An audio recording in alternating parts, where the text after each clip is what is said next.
Hey, this is Dean Soto, founder of freedomin5minutes.com, and we're here again with another Freedom in 5 Minutes episode. Today's topic is this: maximizing video for massive business presence. That and more coming up. Oh, cool. It's so good to be back yet again for another Freedom in 5 Minutes podcast. Today we have someone that's absolutely, completely, just utterly amazing. When I saw his website, it absolutely blew me away because I personally, I'm not a designer. I don't do anything creative like that. And there are so many people who do video out there, but holy crap, like his studio just puts out cinema quality video, and it's just absolutely amazing. And so I wanted to get him on this podcast to talk about how in the heck he started this whole thing and how it can massively transform your business. So I'm here with Alex Ramirez. Alex, how's it going, my man? Hello. Thank you for having me, Dean.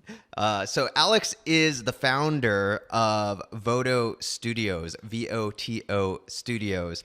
And it's just amazing the content that you have. I was absolutely blown away. So tell me, how did you get into, first tell me about Voto Studios, what exactly you do, and then I'm going to ask you how you got into this in the first place.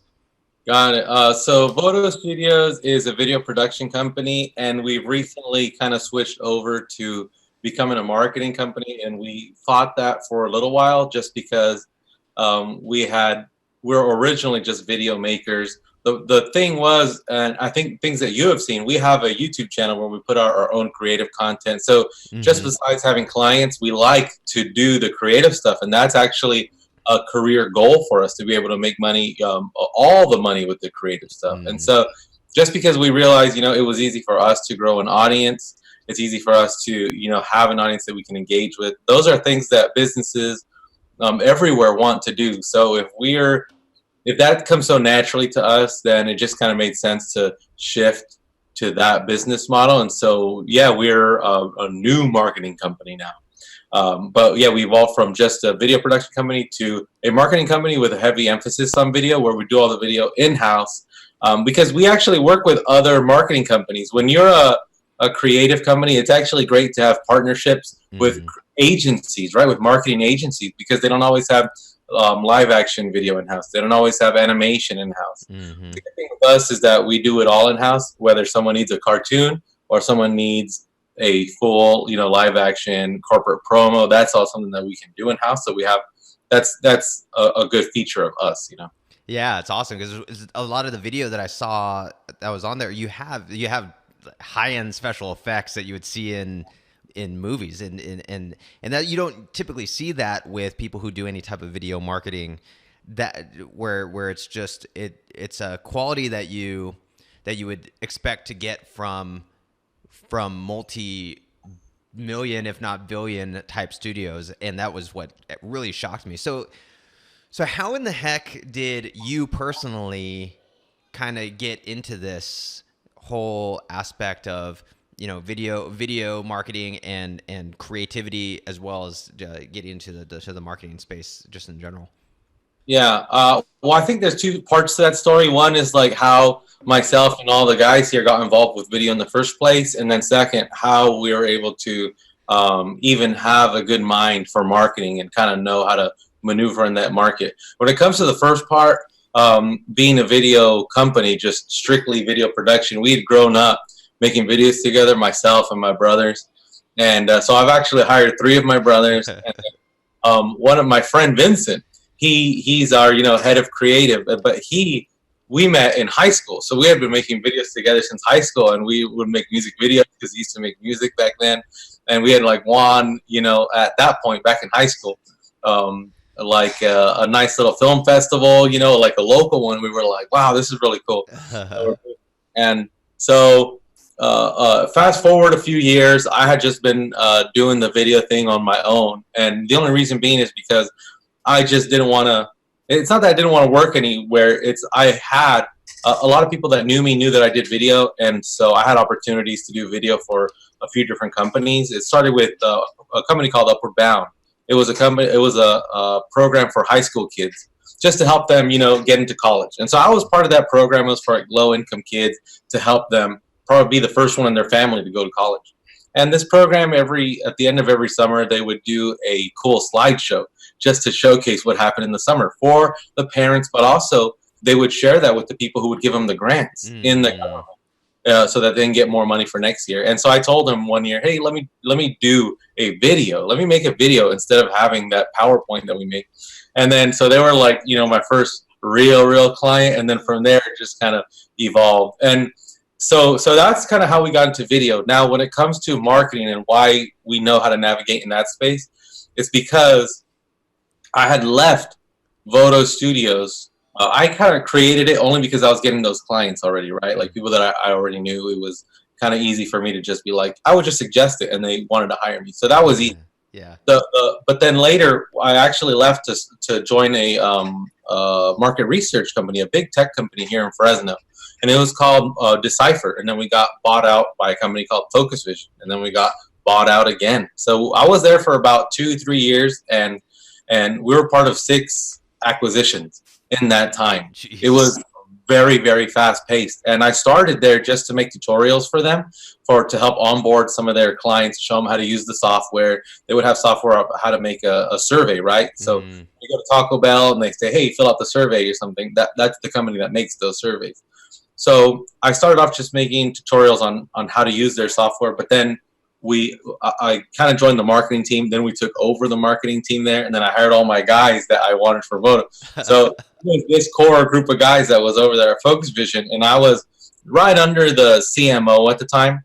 So he was the CMO, but previously the CEO of the company that first got bought out. So he always was a big decision maker there, even as CMO. Then he became CEO again. Anywho, I worked like directly under him. And so when it came to marketing of a big company, of a huge company in the United States, we kind of got to see, what their process was like and what kind of things that they wanted to have done for their huge business. So what happened was, one of the reasons why we had to start Voto Studios again is because being a part of that many acquisitions in that little time, it seemed like every quarter the company was having a new marketing summit, because we're not changing everything. We're changing the way we think about the whole company.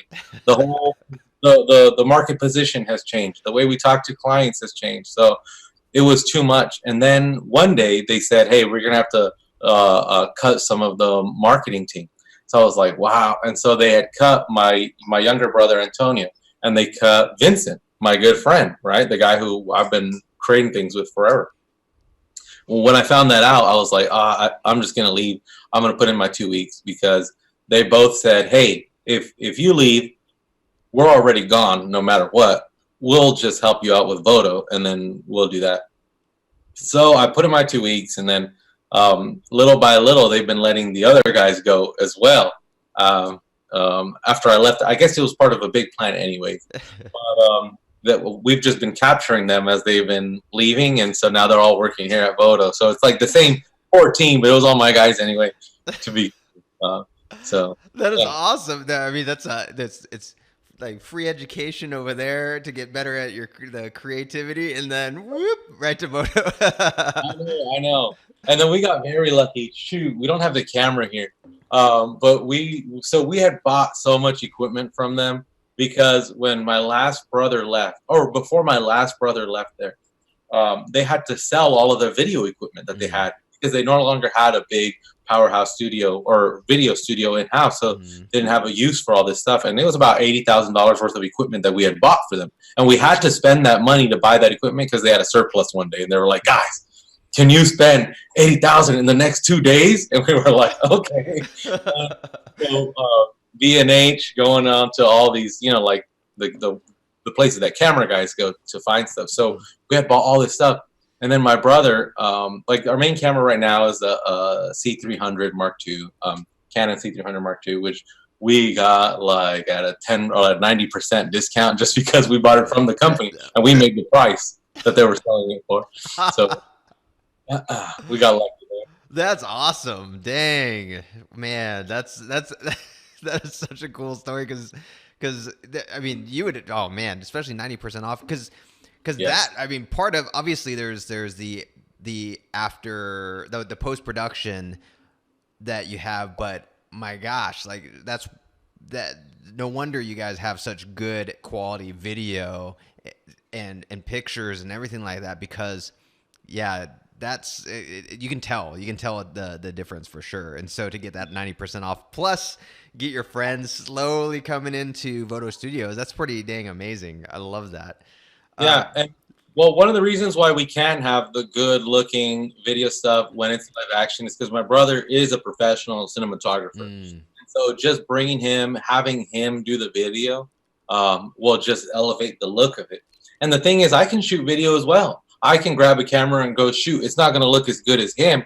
But let's say I didn't have him. Let's say JP wasn't even here. I would just go do it anyway, even if it's not going to have, the best cinematic look. I don't think that should ever hold someone back from starting a video company. mm. And actually, I'll have to look at I forget the name of it, but there's actual video on YouTube right now where a guy's talking about starting. Oh, it starts with a P. Shoot, I can't think about it right now. But he now it's like a multi-million-dollar video production company. But he tells everybody, guys, I started at the time when everybody was shooting with HD cameras and SD cards. At that time, I was shooting less than HD with cameras without the ability to shoot HD and tapes. And he was Wow. still getting big clients shooting with at that time 9-year-old technology. So that shouldn't hold anybody back because they were able to build a huge business from that. Because it's not always about the cinematic look or the high quality of the video. Yeah. It's how it performs for the business Mm-hmm. and if it meets their exact needs. Now, the extra stuff, that's just a good selling proposition for you, if you have the extra stuff. But you definitely don't need it. Oh, I love it. That's awesome. Yeah, one of my favorite books is called Rework, and there's a chapter on there called Tone is in Your Fingers, and it talks about how like really good guitarists can go onto a crappy guitar and it still sounds amazing. And so just do it. Like you said, just start. It doesn't have to be these $80,000 cameras. It can be a camera, and if you get good at it, you can do some pretty amazing things. So that's awesome. I love that. So going on something that you touched on. So when people are actually working with you, like what are the types of people that you work with, and later on in the show we'll ask how they can actually get in touch with you. But what are some of the people that you work with, and what are the type of results are they typically trying to get? Right. Before I answer that, I think in the back of my mind, I was just trying to think, what was that guy's company's name? I think it was called Phantom Video. Okay. ATOM Video. If you just Google or if you look up on YouTube how to start a video company, he's one of the first guys there that he has like a little podcast like this, right? A little webcam podcast, and he talks about building a $1 million business. So anyone who's interested in creative business, that's a very good video to watch. Anywho, I love it. to get back to your question, so some of the first clients that I had once I had left Focus Vision and started again were I actually found them through freelance sites, like Upwork and stuff. Usually people go there to find outsourcing for cheap. And so a lot of people use that to be able to have extra people in their business and it not cause this huge overhead cost for them. At the time, that was like the first place I thought of, like to go actually find clients for myself. And the good thing is that within like 2 months of looking there, I was able to get a real estate client from Wisconsin. And then me being out in California, all of my clients were out of town. So I got a real estate client from Wisconsin who wanted video after video about their offering. So it would be like, hey, we want a video about a single loan close contract or something. And so I would shoot it here, and the video, they just use it on their Facebook page, right? But because it was just a spokesperson on the video, I didn't have to be visiting their office. We didn't have to be face to face at any time. Really, we would just talk over the phone, Google Docs for the scripts and everything, and all the editing on my side, revisions online, so that was possible. And then I actually at the time, my biggest client though was a 19-year-old kid from YouTube. Who, Are you serious? yeah, so he used to do, and we're very good friends, and we might do some new videos for him. But he plays NBA 2K online, on his PS2. Yeah. And so he would send me webcam footage and then screen capturing footage of his games. He would send them over to me, and then I would just start editing them, put in memes, put in cool music, flashy music, dubstep slams. Every time his character would slam dunk, it would just be like, rah, rah, rah, rah, rah. So, and like cool. all his audience was all kids, so like the flashier, the crazier, the better. And with him and within that relationship, we helped be a part of his 1 million subscriber climb. Wow. Because he came to us when he was at about 300,000 subscribers. So he had built a name for himself already. The only thing that he needed was an editor who could do very good flashy videos at a consistent rate, because we were doing one video a day. Wow. With him, and at the time it was just good enough money for me to he was like basically one of my main clients.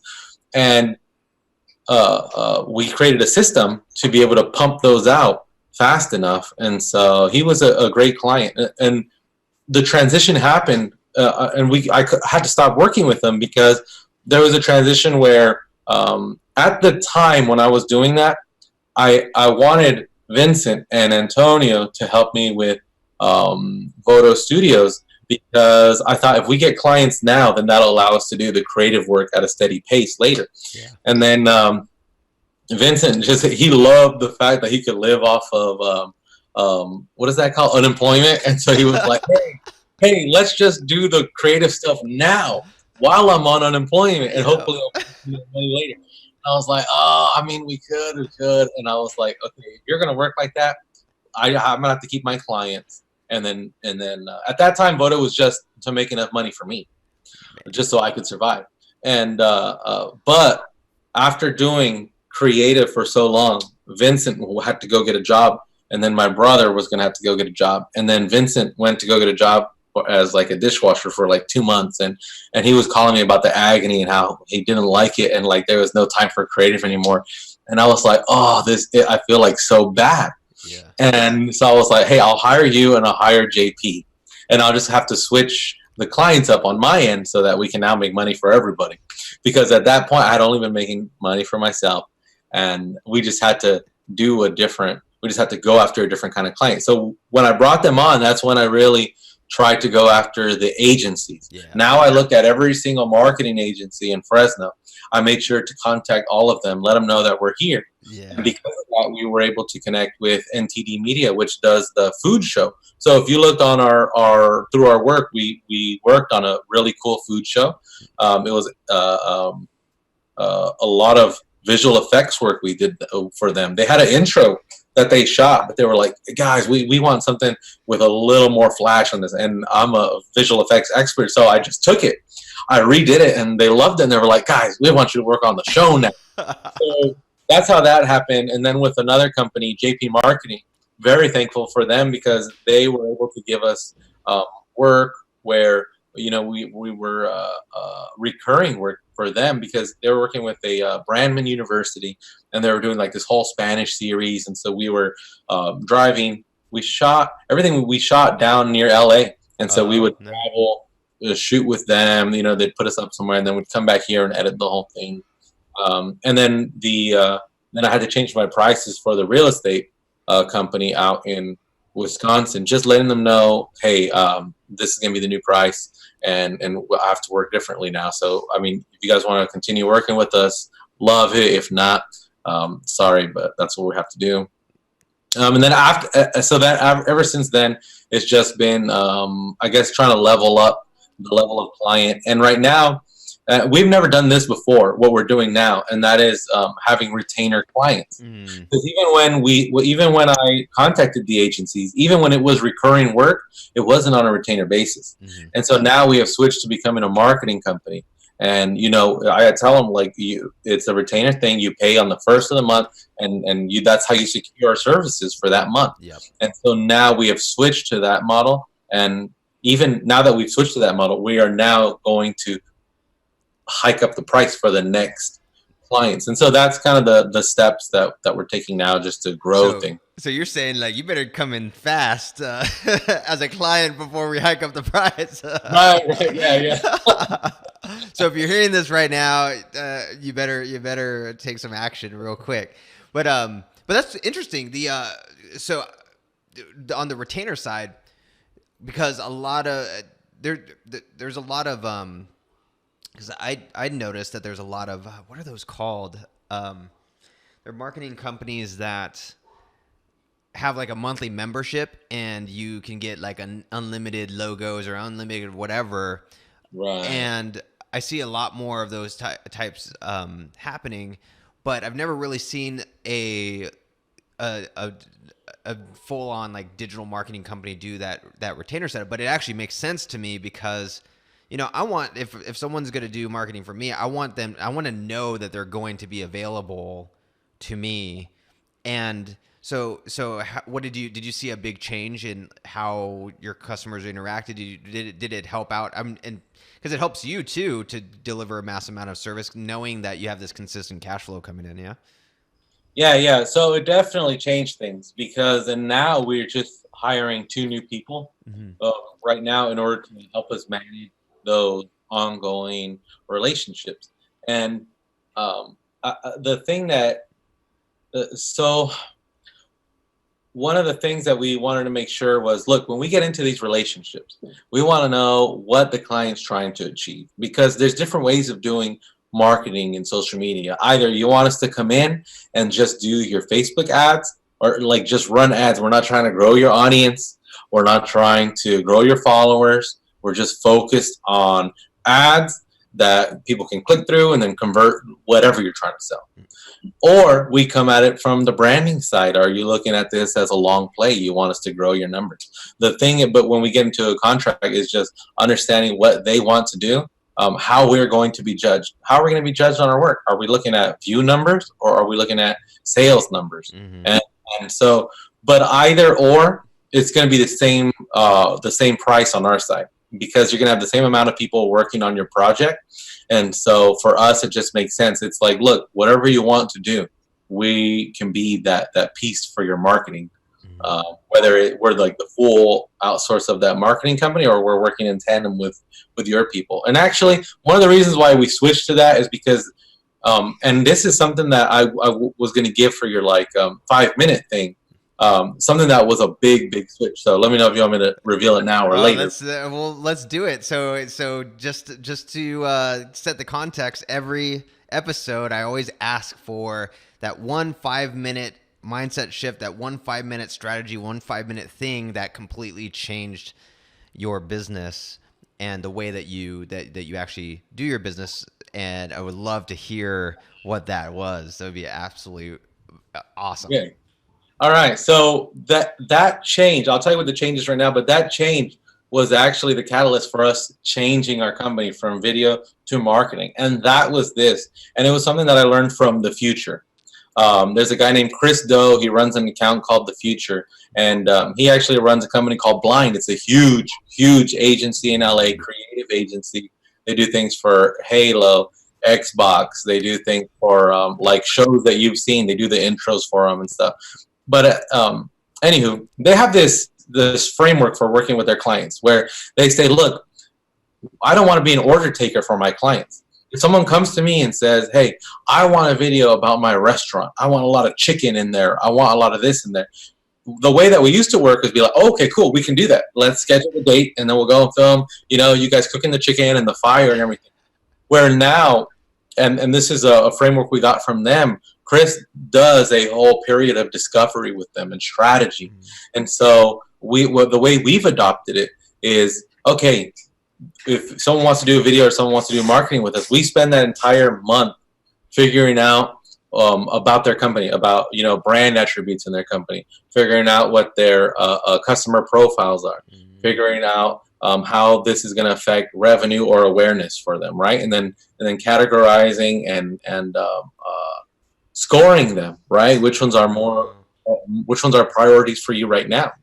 And so instead of being an order taker, you're now an advisor to that company. And then when you become an advisor, there's a lot of people who are out there being consultants.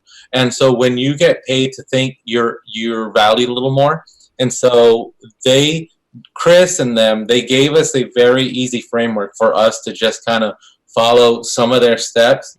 And now all of a sudden we're advisors to our clients. And the first time we ever tried their like framework, it's called CORE, CORE, right? It's just an exercise that you go through with the client. Yeah. And the first time we tried it, it was with a new real estate client who's just trying to grow his audience. He's trying to be an authority in the wholesale real estate space. And so we did the exercise with him. And after like the third meeting, he was like, guys, I'm very impressed with what I'm seeing right now. And I think I'm going to give you guys more of my business. Wow. As long as so it was amazing for us. That is so cool, because that's extremely valuable, because it does two things. That is awesome, because it weeds out the types of people who think they know what they want. And even if you gave them what they wanted, it's not that it's going to be bad, but it might not meet the actual goal of what they want. So like you said, if they're like, yeah, I want you to come check and watch me cook and just make it look snazzy and whatever. But the ultimate goal in their mind was, I want to get new customers. I want to get these new types of customers or whatever. But that's not actually going to bring them in. Whereas this way, you're able to weed out those people, because if they don't want you as a trusted advisor, they're not gonna even move forward. But then there are those people who want you as a trusted advisor, that if you didn't ask these questions, they might not even trust you. They might not even want to work with you. Right. You know? And it's cool, because now you're developing this, you're more of like a partner with them. Yeah. And they see that, okay, these guys know what they're doing. They're not just trying to make me a video, or they're not just trying to do my advertising or whatever. They want to know about my business. I actually had an experience recently with two types of people that I was trying to with my branding. I was trying to rebrand myself to, which you see now is Freedom in 5 Minutes. One guy did exactly what you said, where we spent week after week going through my business, and he brought out stuff that I never even thought of demographic wise. Then I paid this other company, because I wanted to do them in tandem to see which one would be better. And the other company didn't talk to me for a month, and then presented me this PowerPoint slide, like 7 slides of what they think my brand should be. And I'm like, I just wasted a ton of money on you guys. That sucks.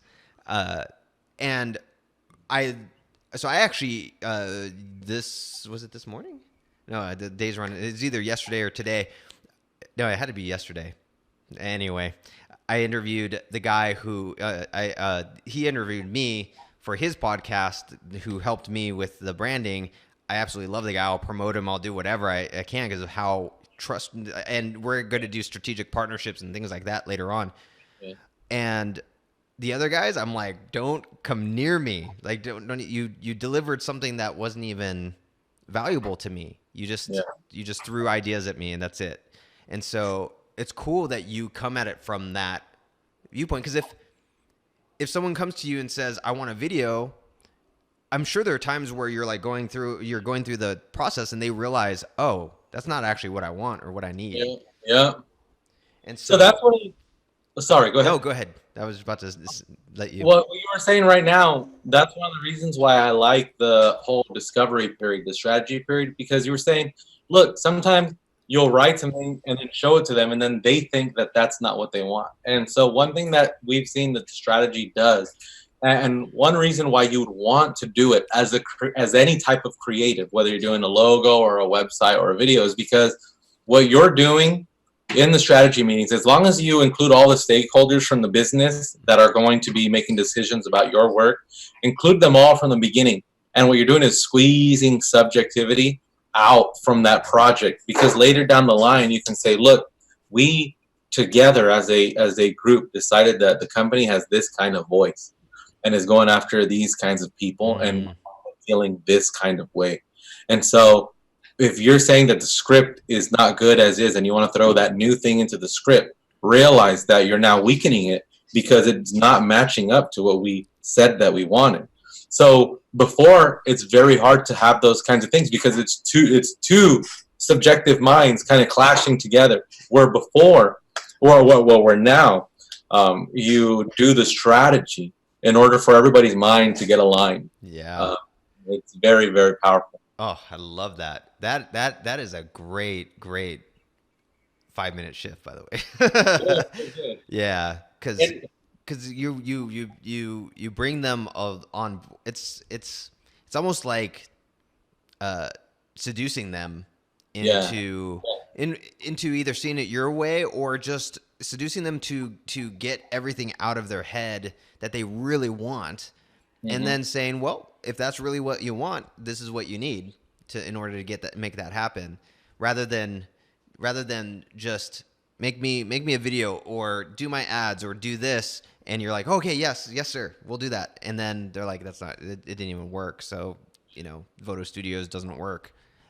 You have it sucks. I actually, I've had that in my business where I'm much more picky now, but I've had it where I had a guy that had one of my virtual systems architects for a year. It grew his business, and then all of it, out of the blue, he was like, the agreement ended, and I said, we got to charge more, and he's like, okay, yeah, well, I don't like you guys. I'm leaving you guys a bad review. I'm like, what? So, you don't get those types of people. You get someone who's like excited about why they're working for you or working with you in the first place. Right. And it's almost a test because by letting them know that they're paying strictly for strategy for a certain period of time, that's almost a litmus test on whether they're going to value your mind or value your thinking, and that puts you on a different pedestal with clients. But one thing you said was, hey, maybe the strategy part, maybe it gets them to spill everything out what they want, and maybe it gets them to like what you guys like. But we've actually seen something that's the opposite. It actually changed us at one point. Like with what our recent, our first, I think he's our first, was our second retainer client now, with the real estate guy who wants to be a real estate authority. We were going through the first and second discovery meetings, going through the motions and everything. And then my head of creative, Vincent, he loves doing funny videos. He just, obviously he's the guy who writes and he's in MMA, right? Yeah. People love him doing the funny stuff, and it's great. But while we were going through that, we both realized in that meeting, he actually had questions that he wanted to ask the client later about, hey, how do you feel about funny videos? Can we do that? And we realized during the strategy meeting, we were like, whoa, that actually has no place inside of his brand. And then it changed the way, and so we're not like, and he's not trying to push that on him. We're usually very distraught when a client doesn't like funny things. But the discovery meeting changed the way the client was looking at it and changed the way that we were looking at it as well. Wow. Kind of squeezed some of the subjectivity out of ourselves. So that was powerful. And then if you can throw any of that into your initial meeting with a client, because another mindset shift is how much of business is just being comfortable with someone you're going to be in business with. I think people might underestimate that. And just as an example, I met with some therapists like last week or the week before, and I went in with the friend that we had just hired, and he brought this client, and they were going to be a retainer client. So we went to go meet with them, and we were like, "Hey, how are you guys doing? We're Voto. We're here to help you guys. We want to know exactly what you guys want to do." And they were like, "Well, we're brand new, and we're trying to bring in kids, and people don't know about our new system, the new DIR system. We take in kids from other other like therapy groups and stuff that don't work, and we actually give them something that works over and over again." We were like, "Cool. Well, this is how much it's going to cost."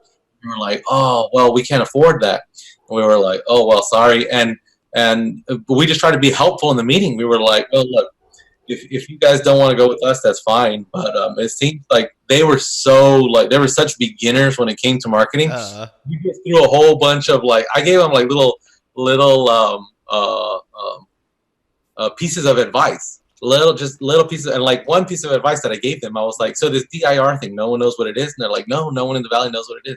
I was like, "You guys got to make a video tomorrow, like on your phone, just explaining, hey, this is a new system that actually works against these other, just explaining what it is. If you feel that your clients are uneducated to that point, then educate them and let them know the value of what you guys are doing." Even something as simple as that, they were like, "Wow, this is great." And so they told us that at the price point we were coming in, someone already had pitched to them, but they were guaranteeing them results. So, and they were like, "Well, what can you guys guarantee?" And then we just kind of let them know, like, what we're going to do is exactly what you guys want. And so they were like, "But this other guy's guaranteeing." And we were like, "Look, sorry, at that price point, we can't guarantee. At 3x that, I can guarantee results, but not what you guys are talking about." And then so we had left, and they contacted later. They're like, "Guys, not only did we find the money, but we want to go with you guys." Wow. Just because you guys are so helpful and so comfortable to talk to in the meeting. So not only did they not have the money, even if they had the money, they had another company who was guaranteeing them results. Yep. But they didn't talk. They didn't seem helpful in the meeting. Like they just wanted to sell. They just wanted to sell.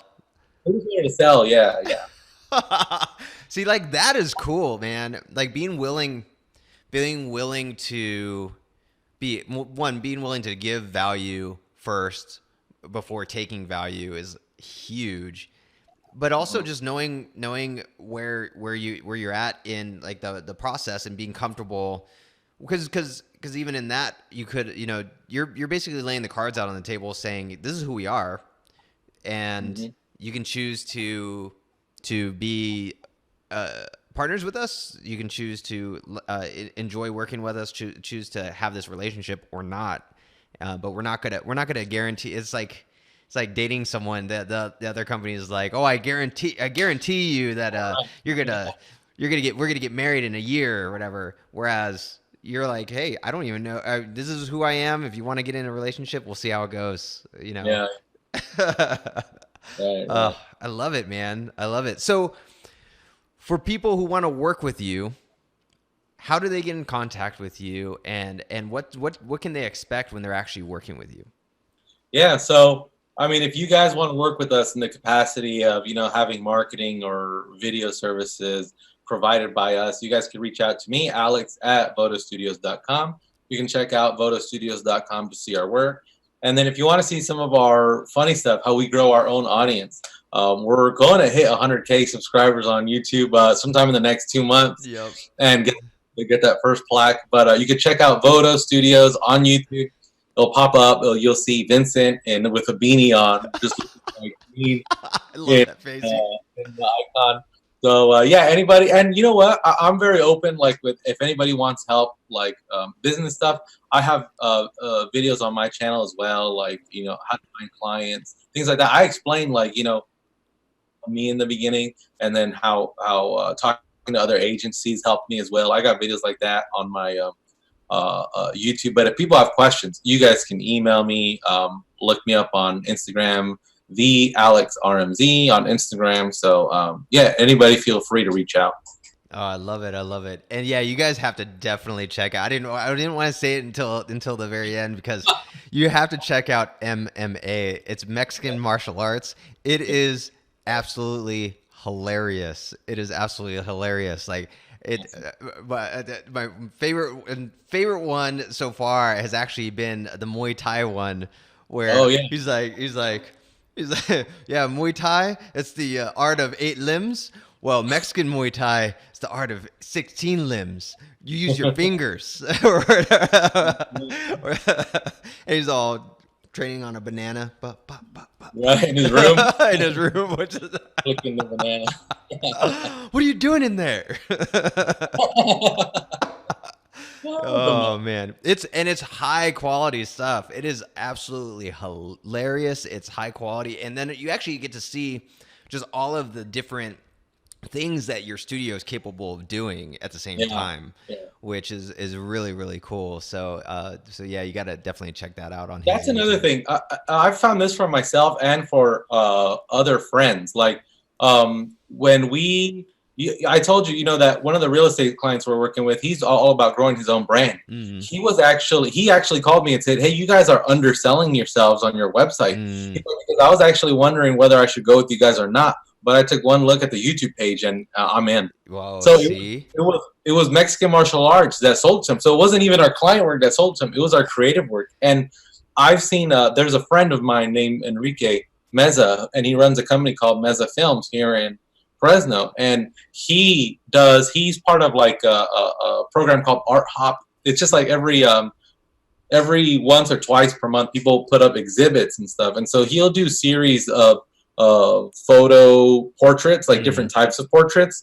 And those portraits, people just coming in and liking his photo work, actually get him video clients. Wow. So your creative, your personal projects, there's no reason why they can't bring in, paying customers. That's really cool because yeah, Mexican martial arts, that like just with that alone is when I saw it, I actually had the kind of the same thing. I'm like, this is totally a different, even more creative than I expected. Right. Because you actually, because it's your storyboarding, you can see that like it is the stories in the actual production is so well done, cutting to different things, cutting to like when you're just the joking, even the timing of the jokes. It's not cheesy. It is what you would see on like a Comedy Central.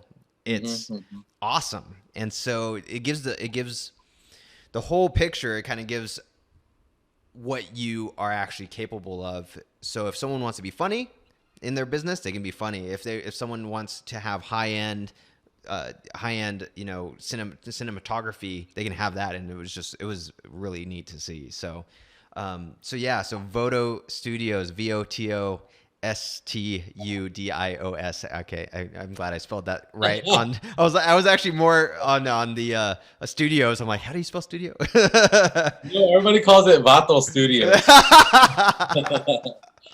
That's funny. I love it. But yeah, so go check that out. Thanks so much for being on the podcast, man. I appreciate it.